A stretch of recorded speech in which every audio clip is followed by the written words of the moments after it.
Hi, my name is Angelica Hernandez, and this is my Tesla presentation for Strategic Management for Dr. Curtis Beck. We have an agenda listed.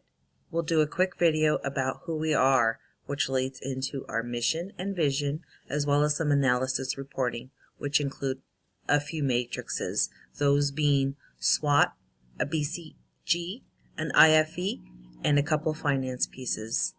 And then that dives into our strategic planning for 2019 with some recommendations as well as some questions. Here's a quick video.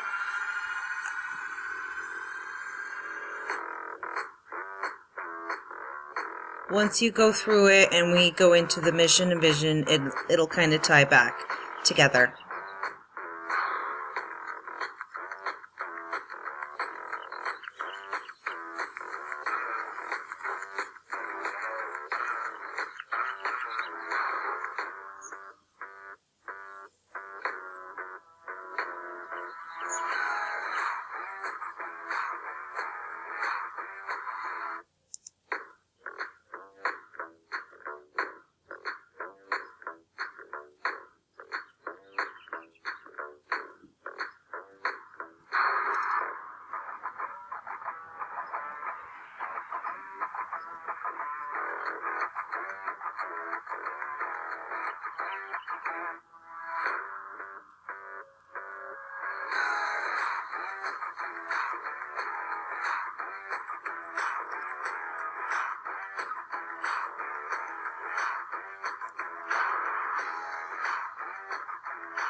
And this is definitely more of the fun part.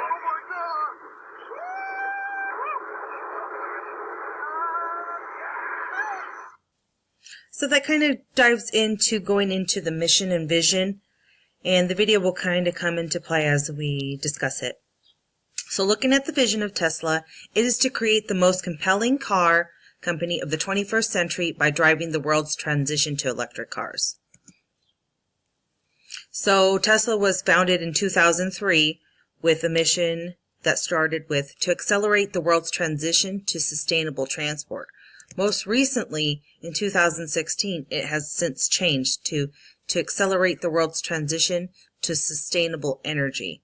So the video does give a great example of Tesla's mission and vision.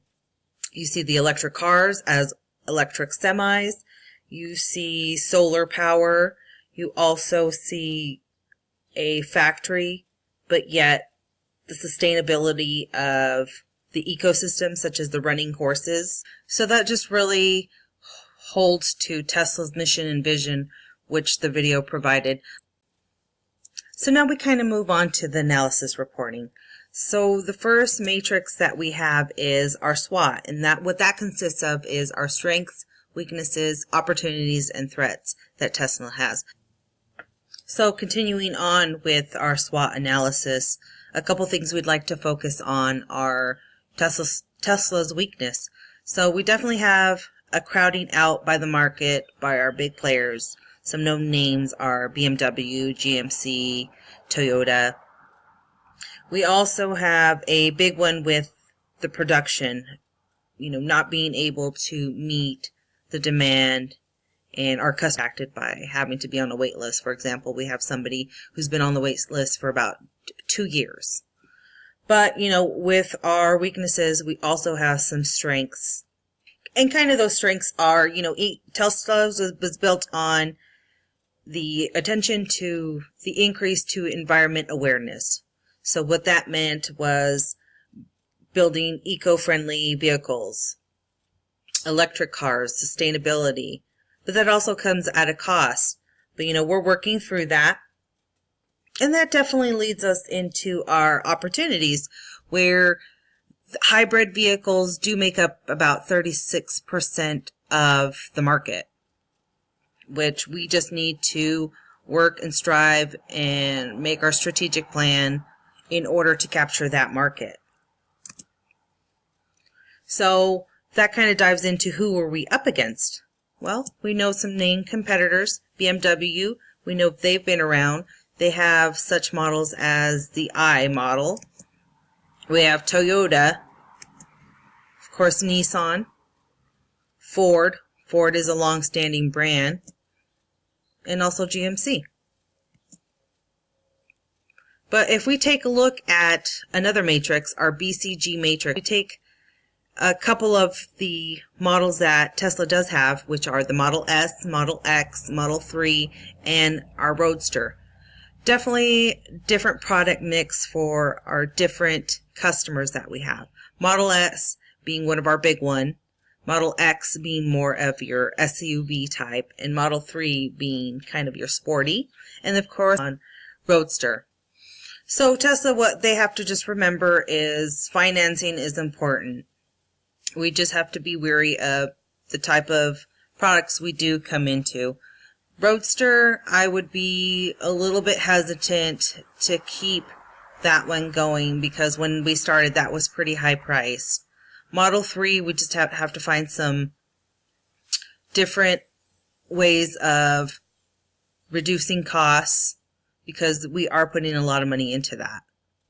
Model X, definitely questionable, but I think there's a market. Just again, I mean, that ties back into our costs. But with that being said, you know, within our market, again, Model S, Model X, definitely dominating the vehicle market. You see Chevy is still in the lead with our Model X vehicle, but some sustainability definitely showing growth available in the market. So then we kind of go into our IFE matrix. So we talk about some of the strengths in Tesla's IFE matrix. Some great things to point out. Again, it ties back into our SWOT is strong product for our ecosystem. We've seen definitely an increase in our sales. We've seen vehicle production go up year after year. Our common stock price also increased about 22%. We've seen revenues increase in comparison to our 2016. We've seen an increase in solar technology. A couple weaknesses also we need to point out within ourselves is, again, going back to our customers often have to wait for vehicle production. They're put on a wait list. Definitely the R&D operating expenses are growing.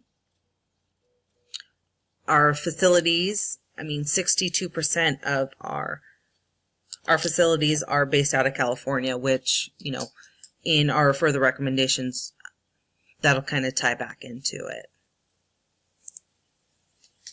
So then we go into our finances. So back in 2017, we were negative about $2 billion, but, you know, looking forward to profitability in the coming year. Right now in 2018, we expect our quarter 3 and quarter 4 to be very optimistic. I do want to note, you know, we've only been around, let's say, about 10 years. And to point out, 2 companies not to claim bankruptcy in the auto industry are Ford and Tesla. So that has a lot to show for it. Again, continuing on with the finance piece, in 2016, compound annual growth was about 73%. Whereas in 2017, we saw a huge increase. I mean, our projection is about 56%, but again, still, if we're in alignment and follow through with our recommendations, we can still see some huge changes and positivities in the next year. So another thing to focus on is our earnings. 2015 through 2017, huge incremental changes and increases, and we're only projecting more in the coming year. Another piece we want to talk about is our NASDAQ. You can see we've had some huge impacts from 2013 to 2014, whereas we're only seeing going up. So next is our strategy. What's next to maintain the sustainability within our company to continue providing to our customers? being able to stand by our mission and vision. Elon Musk, we build our cars with love. We are not perfect, but we pour our hearts and soul into it. What kind of strategy? Differentiation, competitive advantages based on the development of products. So, our financials definitely need to be aligned because of the 2017 being negative. We need to focus on our product costs, expanding accessibility globally. Our product locations can't just be in California. We need to be able to get to our market. Productions for weekly targets for vehicles, they need to increase. So definitely plant efficiencies in order to operate effectively is going to be important. Our marketing penetration, our product development, that needs to continue in order for us to be innovative and capture that market out there. Market development, again, ties back into, our R&D costs. The bigger picture, we want cars, we want semis, we want to promote green. And the diversification is coming in our product line. We have Project Y that's going to come out in a couple years. We definitely need to keep our presence positive in the social media because we are a name brand and we want to continue to grow. I thank you for your time. If there's any questions, please follow the link and I'll be happy to answer them. Have a great one.